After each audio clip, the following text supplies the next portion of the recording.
Magandang gabi mga kabrigadang Pinoy Survivor. Magandang tanghali, magandang umaga sa parte mga kayo nandoon. Ito umulan. Galing akong Manila. Nandito ako ngayon sa season Pangasinan. Ang oras na lang Baguio na. Stopover bus lang. Ito kita nyo matapos yung init, matapos yung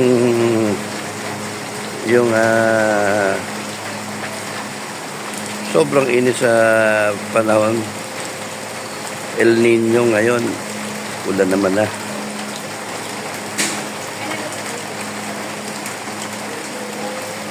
Ang yaman ng bansa natin. Kung ito lang itong tubig na itong lahat na tapon, tapos all the way hanggang Maynila o from Manila muulan, tapon lang lahat, kung inipon lang natin lahat ito taon-taon, find a way na government ipunin lahat ng tubig, then i-process natin, tambak natin somewhere, above ground, below ground, anywhere, basta ipunin lahat ng volume ng tubig na itong tumatapon.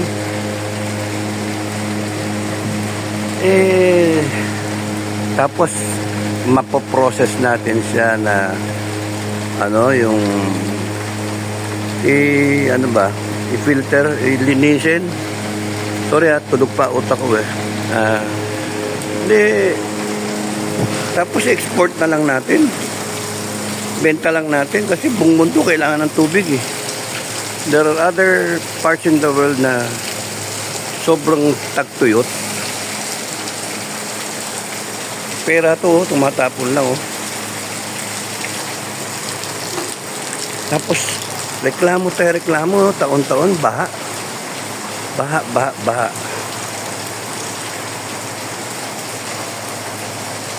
Kaya nga kung ibang bansa, pag interesan tayo Santa Makal yung resources natin, dumadating taon-taon, bumabaha. And here we are, na problemado sa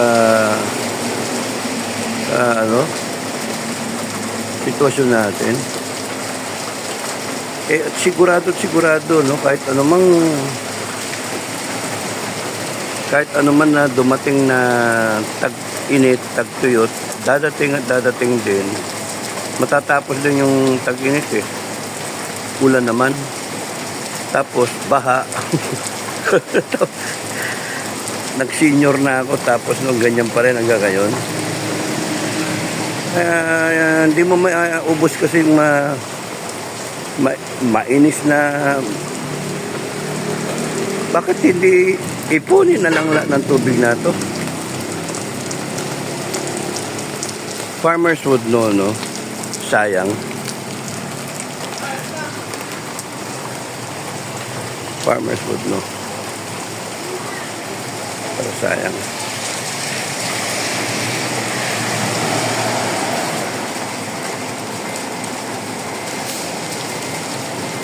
Ay, naman.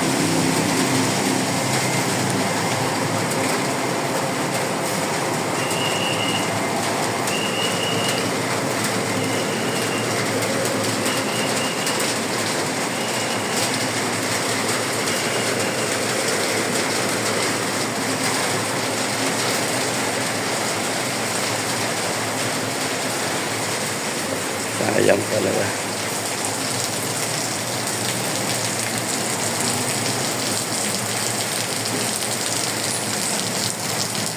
Imagine,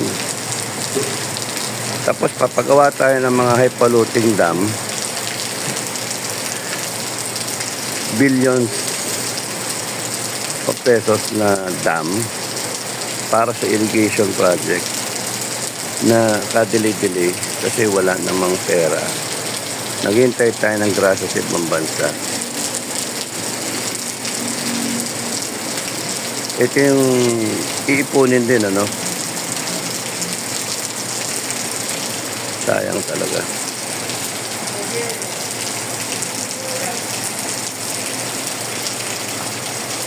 So mula ngayon hanggang October, November, ganito. Ilan tonelada kaya by volume, ano? Bagyan. Ang may ipon na tubig.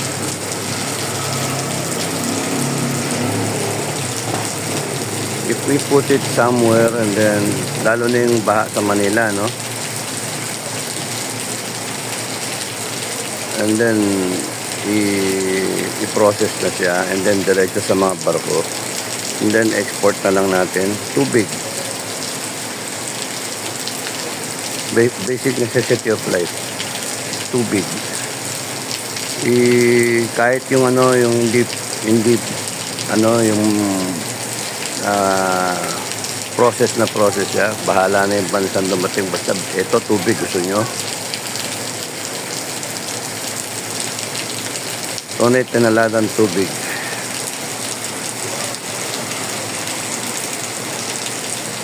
Mga bansa na walang ulan, babayaran nila ito eh. Kasuya. Kasi panay korupsyon yung iniisip ng mga politiko. 100 taon, ganito na eh. 100 taon, inaya na natin tumapon.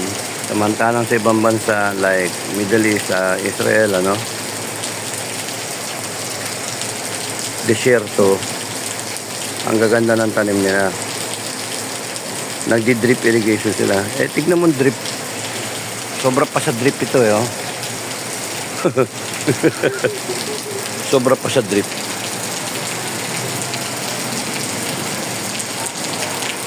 Sayang. Yaman sa Pilipinas, ano? Because this resource dumadating every year, predictable.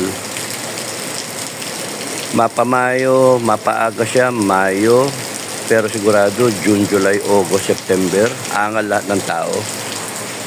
Kundi masobrahan ba? There's got to be a way na pagkakitaan natin to as a country. Imbakin siya, ipunin siya, imbakin, and then i-process. And then ibenta natin sa ibang bansa. Nagkakatanda to yun nga yung mga ano nila, tubigan, yung ilog, yung lake, natutuyo na, bumaba na yung mga level. Sa atin yan, nangyayari na rin yun, di ba? So kung for every level na iipon natin kung saan man, all over the island o country, and then tignan nyo yung tapo, no? Tapos ilagay natin sa mga ano, reservoir, above ground, below ground, on what will permit us to do so. Kundi kaya diretso na sa mga tanker, ano. Just figure out how para hindi ito wasted. Dito tapon lang yung tubig, ano, sa atin. Mantalang sa ibang bansa, they would pay for it. What a waste. And we complain we are poor. So, in reality, we are a rich country pretending to be poor. We are a country rich in crooked politicians.